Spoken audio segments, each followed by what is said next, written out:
Hello, my friends. Welcome back. Since you all enjoyed the previous video where I shared a clip from our Friday night late night chat, I figured I would share another one. In this clip, Enty shares his opinion on what he thinks of the rumors going around about Meghan Markle owning a $2 million condo in LA after I shared an article from Tatler which had mentioned it.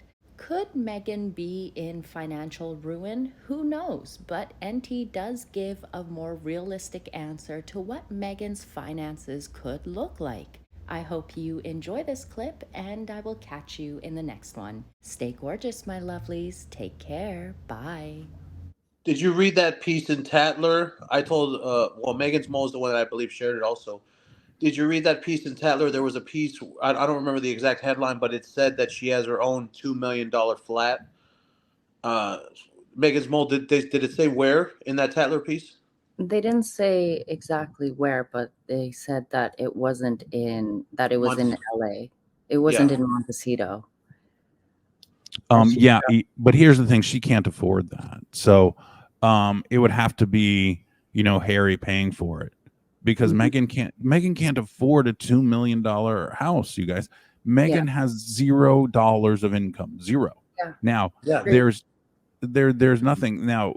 Whatever deals that she has in place with Netflix or whatever, she's getting paid a certain amount of money or whatever, but she's dividing that with Harry. And if there's some kind of deal to develop the cooking show, great. If there's some kind of deal to develop the polo show, great.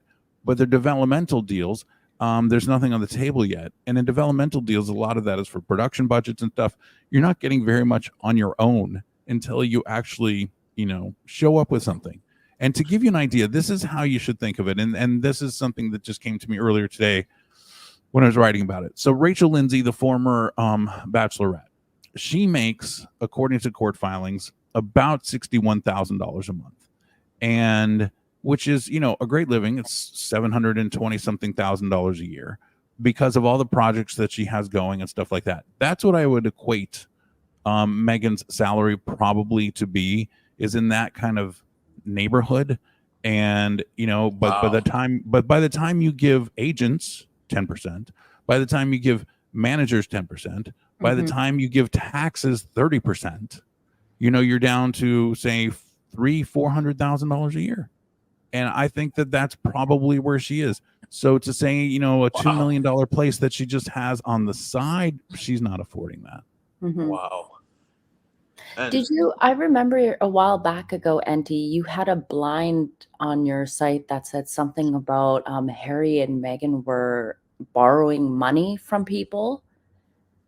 Do they still owe these people money, or how are they paying these folks back? I mean, they're probably not, right? I think they're taking a lesson from the Beckhams. Okay. And the Beckhams, not David so much, and not necessarily, it's Victoria when she was doing her fashion line. And she, fashion lines are notoriously expensive. They just go through so much, and there's so much you have to do and so much you have to spend prior to even getting a dollar. And she had the huge hit with her dress at the beginning, and then after that everything kind of fell apart for Victoria, and she was like borrowing money and borrowing money and borrowing money. And David said, we're not going to use any of our own. So she's using her money and borrowing and borrowing and borrowing, and never really paying anybody back. And so I think that that's the same kind of thing. It's in Hollywood, you always never want to use your own money. You always want to try and borrow, especially if you're, trying to develop a movie or whatever. You want other people to foot the bill, and you're never sacrificing any of your money, because you don't want to be like Kevin Costner and be $55 million in the hole with a movie that made $800,000 in previews on 3,000 screens. Is that what Horizon did? Yeah, it did $800,000 on 3,000 screens on Thursday night. Damn. That's